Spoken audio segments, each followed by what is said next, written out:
Smart screen YouTube ಚಾನೆಲ್ಗೆ ಸ್ವಾಗತ. ನಾನು ಶ್ವೇತಾ ಕಲಗಣಿ. ಬಿಗ್ ಬಾಸ್ ಮನೆಯಿಂದ ಹೊರ ಹೋಗಲು ಬಾಗಿಲು ತಟ್ಟಿದ ಅಶ್ವಿನಿಗೆ ಹೋಗೆ ಅಂತ ಏಕವಚನ ಬಳಸಿ ಕಿಚ್ಚನ ಪಂಚಾಯಿತಿಯ ಸ್ಪೆಷಲ್ ಕ್ಲಾಸ್ಗೆ ಹಾಜರಾಗ್ತಾರ ಕ್ಯಾಪ್ಟನ್ ರಘು. 10 ನಿಮಿಷ ತಾಳ್ಮೆಯಿಂದ ಇದ್ದಿದ್ರೆ ಜಗಳ ಆಗ್ತಿರ್ಲಿಲ್ಲ. ಮಾಡೋ ಕೆಲಸ ಬಿಟ್ಟು 10 ನಿಮಿಷ ರೆಸ್ಟ್ ಕೇಳಿ ರಘುನ ಕೆರಳಿಸಿದ್ಲ ಅಶ್ವಿನಿ. ರಘು ಅಶ್ವಿನಿ ಗೌಡ ನಡುವೆ ನಡೆದ ಬಿಗ್ ಫೈಟ್ಗೆ ಕಿಚ್ಚ ಏನ್ ಹೇಳ್ತಾರೆ? ಯಾರದು ತಪ್ಪು, ಯಾರದು ಸರಿ? ಅಶ್ವಿನಿ ಗೌಡ ಹೊರ ಹೋಗ್ತಾಳಾ ಅಥವಾ ಕಳೆದ ವಾರ ಕ್ಯಾಪ್ಟನ್ ಆಗಿ ಅಷ್ಟೇ ಸಡನ್ ಆಗಿ ಕಳಪೆಗೆ ಜಾರಿದ್ದಂತ ಮಾಳು ರೀತಿಯಾಗಿಯೇ ರಘುಗೂ ಕೂಡ ಕಳಪೆ ಕೊಡ್ತಾರ ಮನೆ ಮಂದಿ? ಏನೆಲ್ಲ ಆಗ್ಬೋದು ಬನ್ನಿ ನೋಡ್ತಾ ಹೋಗೋಣ. ವಿಡಿಯೋನ ಅಂತ್ಯದವರೆಗೂ ನೋಡಿ. ವಿಡಿಯೋ ಇಷ್ಟ ಆಗಿದ್ರೆ ಲೈಕ್, ಶೇರ್, ಕಾಮೆಂಟ್, ಸಬ್ಸ್ಕ್ರೈಬ್ ಮಾಡೋದನ್ನ ಮರಿಬೇಡಿ. ಈ ಸೀಸನ್ ನಲ್ಲಿ ಚಿಕ್ಕ ವಿಷಯಗಳೆಲ್ಲ ದೊಡ್ಡ ಅವಾಂತರಗಳನ್ನ ಮಾಡ್ಕೊಳ್ಳಿಕ್ಕೆ ಸಾಕ್ಷಿ ಆಗ್ತಾ ಇದೆ. ಮೊದಲೇದಾಗಿ ಇವತ್ತಿನ ಪ್ರೋಮೋದಲ್ಲಿ ಏನ್ ವಿಷಯ ಇತ್ತು ಅನ್ನೋದನ್ನ ನೋಡ್ಬಿಡೋಣ.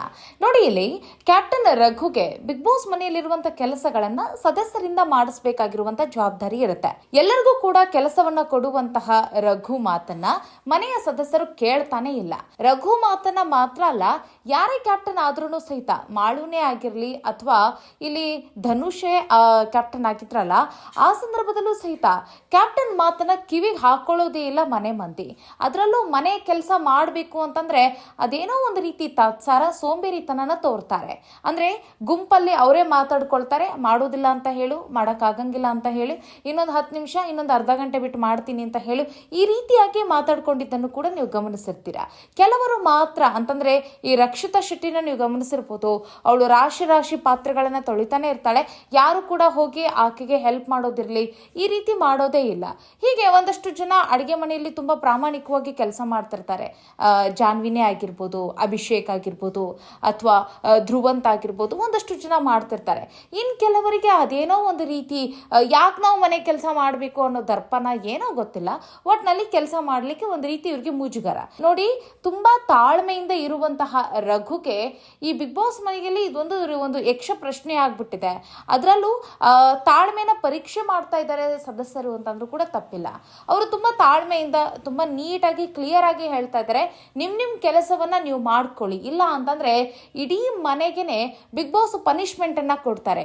ಲಕ್ಸುರಿ ಹೋಗುತ್ತೆ ಅಥವಾ ಇನ್ಯಾವುದೋ ಒಂದು ಪನಿಷ್ಮೆಂಟ್ ಅನ್ನ ಕೊಟ್ಬಿಡ್ತಾರೆ. ಸೊ ಆಗ ಇಡೀ ಮನೆ ಸಫರ್ ಆಗುತ್ತೆ ಅನ್ನೋ ಕಾಳಜಿ ಇಲ್ಲಿ ರಘು ಕ್ಯಾಪ್ಟನ್ ಆದಾಗಿನಿಂದ ಗಿಲ್ಲಿ ಏನಂತಂದ್ರೆ ತುಂಬಾ ಕ್ವಾಟ್ಲೆ ಕೊಡ್ತಾನೆ, ಕೆಲಸ ಮಾಡಕ್ ಆಗಂಗಿಲ್ಲ, ಆಮೇಲೆ ಮಾಡ್ತೀನಿ ಅಂತ ಹೇಳಿ. ಬಟ್ ಏನಂತಂದ್ರೆ ರಘು ತುಂಬಾ ರಿಕ್ವೆಸ್ಟ್ ಮಾಡಿನೋ ಅಥವಾ ಪೂಸಿ ಹೊಡೆದನೋ ಅಥವಾ ಅವ್ರ ಹಿಂದೆ ಬಿದ್ದುನೋ ಅಥವಾ ಹೆಂಗೋ ಒಂದು ಮಾಡಿ ಕೆಲಸ ಮಾಡಿಸೋ ಪ್ರಯತ್ನವನ್ನ ಮಾಡ್ತಿದ್ದಾರೆ. ಸೊ ಇಲ್ಲಿ ಗಿಲ್ಲಿ ಕ್ವಾಟ್ಲೆ ಕೊಟ್ರು ಸರಿ ಕೆಲಸ ಮಾಡ್ತಾ ಇರೋದನ್ನ ನೀವು ಗಮನಿಸಬಹುದು. ಇನ್ನೊಂದು ಕಡೆಗೆ ಈಗ ರಿಷಾ ನೀವು ಗಮನಿಸಿರ್ತೀರಿ, ಕೆಲಸ ಮಾಡಂಗಿಲ್ಲ, ಏನ್ ಮಾಡ್ಕೊಂತೀಯ ಮಾಡ್ಕೋ ಹೋಗು ಅಂತ ಹೇಳಿ ಮಾಳುಗೆ ಹೇಳಿರೋದನ್ನ ನೀವು ಕಳೆದ ವಾರದ ಎಪಿಸೋಡ್ ಅಲ್ಲಿ ನೋಡಿರ್ತೀರಾ. ಸೊ ಹೀಗೆ ಕ್ಯಾಪ್ಟನ್ ಹೇಳೋ ಮಾತುಗಳು ಇವ್ರಿಗೆ ಲೆಕ್ಕಕ್ಕಿಲ್ಲ. ಮತ್ತೆ ಮನೆಯ ಕೆಲಸವನ್ನ ಮಾಡಬೇಕು ಅನ್ನೋದ್ರಲ್ಲಿ ಇವ್ರಿಗೆ ಒಂದು ರೀತಿ ಅಸಡ್ಡೆ ಅನ್ನೋದು ಇಲ್ಲಿ ಗೊತ್ತಾಗುತ್ತೆ. ಇಲ್ಲಿ ಗಮನಿಸಿ ನೀವು, ಈಗ ಅಶ್ವಿನಿ ಗೌಡನು ಕೂಡ ಅದೇ ಒಂದು ಚಾಳಿಯಲ್ಲೇ ಇದ್ದಾಳೆ.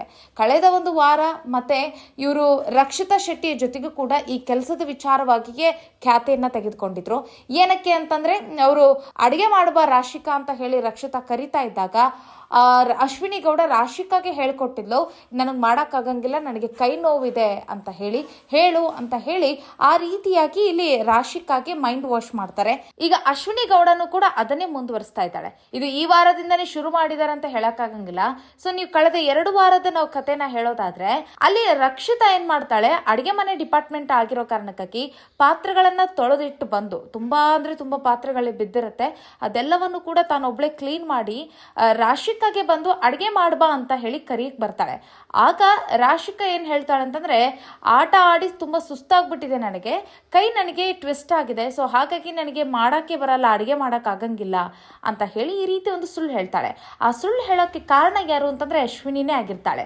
ರಕ್ಷಿತಾ ಕರಿಯಕ್ ಬರ್ತಾ ಇದ್ದಂತೆ ಇಲ್ಲಿ ಅಶ್ವಿನಿ ರಾಶಿಕಾ ಹೇಳ್ಕೊಡ್ತಾಳೆ, ನನಗೆ ಕೈ ನೋವಿದೆ, ನನಗೆ ಆಗಂಗಿಲ್ಲ ಅಂತ ಹೇಳು, ನನಗೆ ಇವತ್ತು ಕೆಲಸ ಮಾಡಕ್ಕೆ ಆಗಂಗಿಲ್ಲ ಅಂತ ಈ ರೀತಿ ರೀಸನ್ ಕೊಡು, ಹೋಗ್ತಾಳವಳು ಅಂತ ಹೇಳ್ತಾಳೆ. ಅಂದ್ರೆ ಈ ರೀತಿ ಸುಳ್ಳುಗಳನ್ನ ಕ್ರಿಯೇಟ್ ಮಾಡೋದ್ರಲ್ಲೂ ಕೂಡ ಈ ಅಶ್ವಿನಿ ಗೌಡ ನಿಪುಣಳು ಅಂತ ನಾನು ಹೇಳಕ್ ಬರ್ತಾ ಇದ್ದೀನಿ. ಇನ್ನೊಂದು, ಇವತ್ತಿನ ಪ್ರೋಮೋದಲ್ಲಿ ಏನಾಗಿದೆ ಅನ್ನೋದನ್ನ ನಾವು ನೋಡಿದ್ರೆ, ನೋಡಿ, ರಘು ಮನೆಯ ಕೆಲಸವನ್ನ ಮಾಡಿಸ್ಬೇಕು ಅಂತ ಹೇಳಿ, ಅಂತಂದ್ರೆ ಈ ಅಶ್ವಿನಿ ಗೌಡ ಕೆಲಸ ಏನು ಉಳಿದಿರುತ್ತಲ್ಲ ಅದನ್ನ ಮಾಡಿಸ್ಬೇಕು ಅಂತ ರಘು ಮನೆಯಲ್ಲಿ ಪೂರ್ತಿ ಈ ಅಶ್ವಿನಿನ ಹುಡುಕ್ತಾ ಇರ್ತಾರೆ. ಫೈನಲಿ ಬೀನ್ ಬ್ಯಾಗ್ ಮೇಲೆ ಈ ಅಶ್ವಿನಿ ಕೂತಿರ್ತಾಳೆ. ಆಗ ಕಂಡಂತಹ ರಘು, ಇಲ್ಲಿ ಕೂತಿದ್ದೀರಾ ನೀವು, ಮನೆ ತುಂಬಾ ಹುಡುಕಾಡ್ ಬಂದೆ ನಾ ನಿಮ್ಮನ್ನ, ಬನ್ನಿ ನಿಮ್ ಕೆಲಸ ನೀವು ಮಾಡ್ಬನ್ನಿ ಅಂತ ಕರೀತಾರೆ. ಆಗ ಈ ಅಶ್ವಿನಿ ಏನ್ ಹೇಳ್ತಾಳೆ ಅಂತಂದ್ರೆ, ಇಲ್ಲ ನನಗೆ ಒಂದು 10 ನಿಮಿಷ ರೆಸ್ಟ್ ಬೇಕು, ನನಗೆ ಬ್ಯಾಕ್ ಪೇನ್ ಬರ್ತಾ ಇದೆ ಅಂತ ಹೇಳ್ತಾರೆ. ಆಗ ಇನ್ಸ್ಟೆಂಟ್ ಆಗಿ ಅಲ್ಲಿ ರಘು, ನೋಡಿ 10 ನಿಮಿಷಕ್ಕೆಲ್ಲ ಈ ಬ್ಯಾಕ್ ಪೇನ್ ಎಲ್ಲ ರಿಲೀಫ್ ಆಗ್ಬಿಡತ್ತಾ ಅಂತ ಕೇಳ್ತಾರೆ. 10 ನಿಮಿಷ ಬೇಕು ನನಗೆ ರೆಸ್ಟ್ ಮಾಡ್ತೀನಿ ಅಂತ ಹೇಳ್ತಾರೆ. ಬರೀ ಇದೇ ಆಯ್ತು, ಮಾಡೋ ಕೆಲಸ ಎಲ್ಲ ಕೈ ಬಿಟ್ಟು ನೀವು ಹೀಗೆ ಮಾಡ್ತೀರಿ ಅಂತ ಹೇಳಿ ಅವರು ರೇಗ್ತಾರೆ. ಆಗ ಈ ಅಶ್ವಿನಿ ಗೌಡ ತಿರುಗಿಸ್ ಅವರು ಕೂಡ ಮಾತಾಡ್ತಾರೆ. ಆಗ ಇಲ್ಲಿ ತಕ್ಷಣ ಏಕವಚನದಿಂದ ಮಾತನಾಡ್ಲಿಕ್ಕೆ ಇಲ್ಲಿ ರಘು ಶುರು ಮಾಡ್ತಾರೆ. ಹೋಗೆ ಬಾರೆ ಈ ರೀತಿಯಾಗಿ ಮಾತಾಡ್ತಾರೆ. ಆಗ ನಿಮಗೆ ಗೊತ್ತಲ್ಲ, ಈ ಅಶ್ವಿನಿಗೆ ಬೇರೆಯವರಿಂದ ಮರ್ಯಾದೆ ಸಿಗಬೇಕು, ಬೇರೆಯವ್ರಿಗೆ ಇವರು ಮರ್ಯಾದೆ ಕೊಡಲ್ಲ. ಅಂಥದ್ರಲ್ಲಿ ರಘು ಹೋಗೆ ಬಾರೆ ಅಂತಿದ್ದಾರೆ ಅಂತಂದ್ರೆ ಯಾವ ರೀತಿಯಾಗಿ ಇವರು ರಂಪಾಟ ಮಾಡಿರ್ಬೇಡ ಅಂತ ಹೇಳಿ. ಸೊ ಅಲ್ಲಿಗೆ ಇವರಿಬ್ಬರ ನಡುವೆ ವಾಗ್ವಾದ ಶುರುವಾಗುತ್ತೆ. ಅದು ಯಾವ ಮಟ್ಟಕ್ಕೆ ಹೋಗುತ್ತೆ ಅಂತಂದ್ರೆ, ಅಶ್ವಿನಿ ಗೌಡ ನಾನು ಇನ್ನೊಂದು ಕ್ಷಣ ಮನೇಲೇ ಇರೋದಿಲ್ಲ, ನನಗೆ ಡೋರ್ ಓಪನ್ ಮಾಡಿಬಿಡಿ ಬಿಗ್ ಬಾಸ್, ನಾ ಮನೆಯಿಂದ ಹೊರಗೆ ಹೋಗ್ತೀನಿ ಅಂತ ಹೇಳ್ತಾರೆ. ಅಂತಂದ್ರೆ ನೀವು ಕಳೆದ ಒಂದು ಎಪಿಸೋಡಲ್ಲೂ ಕೂಡ ನೀವು ಗಮನಿಸಿರ್ತೀರಾ, ಗಿಲ್ಲಿ ನಟನ ಜೊತೆಗೆ ಒಂದಷ್ಟು ಕಿರಿಕಾದಾಗ ಗಿಲ್ಲಿ ನಟ ಒಂದಷ್ಟು ನೋವು ಮಾಡಿದ್ದಾರೆ ಅಂತಲೂ ಕೂಡ ಅವರು ಅಳ್ತಿರ್ತಾರೆ, ಕಣ್ಣೀರು ಹಾಕ್ತಾ ಇರ್ತಾರೆ. ಒಂದು ರೀತಿ ಅವರು ಇತ್ತೀಚೆಗೆ ತುಂಬಾ ಕಣ್ಣೀರು ಹಾಕ್ತಾ ಇದ್ದಾರೆ, ಸ್ಟ್ರೆಸ್ ಅಲ್ಲಿದ್ದಾರೆ ಅನ್ನೋದು ಗೊತ್ತಾಗ್ತಾ ಇದೆ. ಮೊದಲೇನು ಗರ್ಜಿಸ್ತಾ ಇದ್ರಲ್ಲ ರಾಜಮಾತೆ ಅಂತ ಹೇಳಿ, ಆ ಒಂದು ಗರ್ಜನೆ ಈಗಿಲ್ಲ. ಅದ್ಯಾಕೋ ಏನೋ ಒಂದು ರೀತಿ ಕುಗ್ಗು ಬಿಟ್ಟವ್ರೇನೋ ಅಂತ ಅನಿಸ್ತಾ ಇದೆ.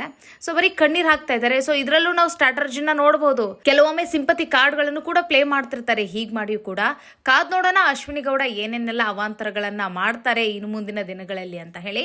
ಬಟ್ ಇಲ್ಲಿ ರಘು ಅವರು ಏನು ಏಕವಚನವನ್ನ ಪದಗಳನ್ನ ಬಳಸಿದ್ರಲ್ಲ, ಯಾಕೆ ಬಳಸಿದ್ರು ಅನ್ನೋದನ್ನ ನೋಡಿದ್ರೆ ಯಾರು ಕೂಡ ಅವ್ರ ಮಾತುಗಳನ್ನ ಕೇಳ್ತಾ ಇಲ್ಲ. ಏನ್ ಕೆಲಸ ಹೇಳ್ತಾರೆ ಅವ್ರು ಇಮಿಡಿಯೇಟ್ ಯಾರು ಕೂಡ ಮಾಡ್ತಾ ಇಲ್ಲ. ಸೊ ಎಲ್ರಿಗೂ ಕೂಡ ಪೂಸಿ ಹೊಡೆದು ಅಂದ್ರೆ ಇಲ್ಲಿ ಕ್ಯಾಪ್ಟನ್ ಆಗಿದ್ದೇ ತಪ್ಪಾ ಅನ್ನೋ ರೀತಿಯಾಗಿ ಅವ್ರಿಗೆ ಆಗ್ಬಿಟ್ಟಿದೆ.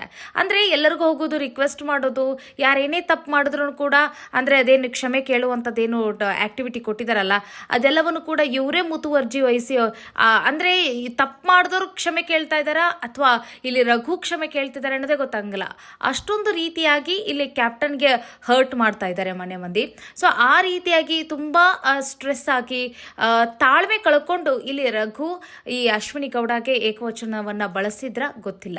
ಒಟ್ಟಿನಲ್ಲಿ ಈ ಅಶ್ವಿನಿ ಗೌಡ ಬಗ್ಗೆ ತುಂಬಾ ಅಂದ್ರೆ ತುಂಬಾ ಸಿಟ್ಟಿದೆ ರಘುಗೆ. ಆದ್ರೂ ಕೂಡ ತಾಳ್ಮೆಯಿಂದ ಅವರು ಇವ್ರ ಜೊತೆ ವರ್ತಿಸಿದ್ದಾರೆ, ತುಂಬಾ ಗೌರವವನ್ನು ಕೂಡ ಕೊಟ್ಟಿದ್ದಾರೆ.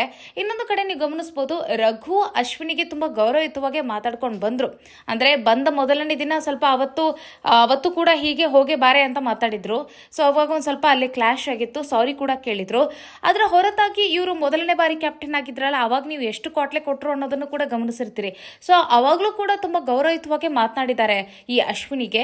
ಇಷ್ಟು ದಿನ ಗೌರವ ಕೊಟ್ಟು ಸಾಕಾಯ್ತು, ಇನ್ ಕೊಡಕ್ಕಾಗಂಗಿಲ್ಲ ನನಗೆ ಅಂತ ಹೇಳಿ ರಘು ಈ ಅಶ್ವಿನಿ ಗೌಡ ಮೇಲೆ ಟ್ರಿಗರ್ ಆಗಿರೋದನ್ನ ನೀವು ಗಮನಿಸಬಹುದು. ಒಟ್ಟಿನಲ್ಲಿ ಏಕವಚನದಲ್ಲಿ ಪದವನ್ನ ಬಳಸಿರೋ ಕಾರಣಕ್ಕಾಗಿ ಇಲ್ಲಿ ರಘು ಅವರಿಗೆ ಪಂಚಾಯಿತಿಯಲ್ಲಿ ಸ್ಪೆಷಲ್ ಕ್ಲಾಸ್ ಇರುತ್ತೆ ಅನ್ನೋದನ್ನ ಕಾದ್ ನೋಡ್ಬೇಕಾಗತ್ತೆ. ಇನ್ನು ಅದೇನ್ ಸ್ಟ್ರೆಸ್ ಇತ್ತು, ಅದ್ ಯಾಕೆ ಈ ರೀತಿಯಾಗಿ ಆಡ್ತಿದ್ದಾರೆ ಅನ್ನೋದು ಗೊತ್ತಿಲ್ಲ. ಈ ಅಶ್ವಿನಿ ಗೌಡ ತುಂಬಾ ಕಣ್ಣೀರ್ ಹಾಕ್ತಾ ಇದ್ದಾರೆ. ಇವರ ಆಟ ಇಲ್ಲಿಗೆ ಮುಕ್ತಾಯ ಆಗುತ್ತಾ, ಇವ್ರು ಕೇಳದಂಗೆ ಬಿಗ್ ಬಾಸ್ ಡೋರ್ ಓಪನ್ ಆಗುತ್ತಾ, ಇವರು ಹೊರಗಡೆ ಹೋಗುತ್ತಾರಾ, ಏನಾಗ್ಬೋದು ಕಾದ್ ನೋಡೋಣ. ಸದ್ಯಕ್ಕೆ ಏನು ಅಂತಂದ್ರೆ ಈಗ ಮೇನ್ ಪಿಲ್ಲರ್ ಆಗ್ಬಿಟ್ಟಿದ್ದಾರೆ ಇವರು ಈ ಒಂದು ಸೀಸನ್ ನ. ಅಂತಂದ್ರೆ ಗಿಲ್ಲಿ ನಟ ಆಗಿರ್ಬೋದು, ರಕ್ಷಿತಾ ಶೆಟ್ಟಿ ಆಗಿರ್ಬೋದು, ಇನ್ನೊಂದು ಕಡೆಗೆ ನೆಗೆಟಿವ್ ಶೇಡ್ ನಲ್ಲಿ ಕಾಣಿಸ್ಕೊಳ್ತಾ ಇರುವಂತಹ ಅಶ್ವಿನಿ ಗೌಡ ಆಗಿರ್ಬೋದು, ಮತ್ತೆ ಫುಲ್ ರಾಕ್ ಅಂಡ್ ಫೈಟರ್ ಆಗಿ ಕಾಣಿಸ್ಕೊಳ್ತಾ ಇರುವಂತಹ ರಘು ಆಗಿರ್ಬೋದು, ಈ 4 ಮಧ್ಯೆನೆ ಈ ಬಿಗ್ ಬಾಸ್ ಸೀಸನ್ 12 ನಡೀತಾ ಇದೆ ಅನ್ನೋದು ಇಲ್ಲಿ ಸ್ಪಷ್ಟವಾಗಿ ಗೊತ್ತಾಗ್ತಾ ಇದೆ.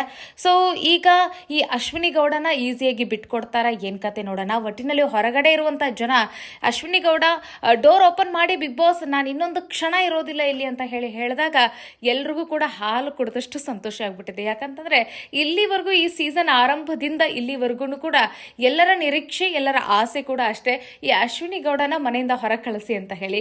ಸೊ ಅದೆಲ್ಲವೂ ಕೂಡ ನಿಜ ಆಗುತ್ತಾ, ವೀಕ್ಷಕರ ಆಸೆ ಕನಸು ನಿಜ ಆಗುತ್ತಾ, ಏನಾಗುತ್ತೆ ಅನ್ನೋದನ್ನ ನಾವು ಕಾದ್ ನೋಡೋಣ. ನಿಮ್ಮ ಅಭಿಪ್ರಾಯ ಏನು ಅದನ್ನ ಕಾಮೆಂಟ್ ಮಾಡೋದನ್ನ ಮರಿಬೇಡಿ. ಮುಂದಿನ ವಿಡಿಯೋದಲ್ಲಿ ಮತ್ತೊಂದು ವಿಶೇಷ ವಿಚಾರದಲ್ಲಿ ಸಿಗೋಣ. ನಮಸ್ಕಾರ.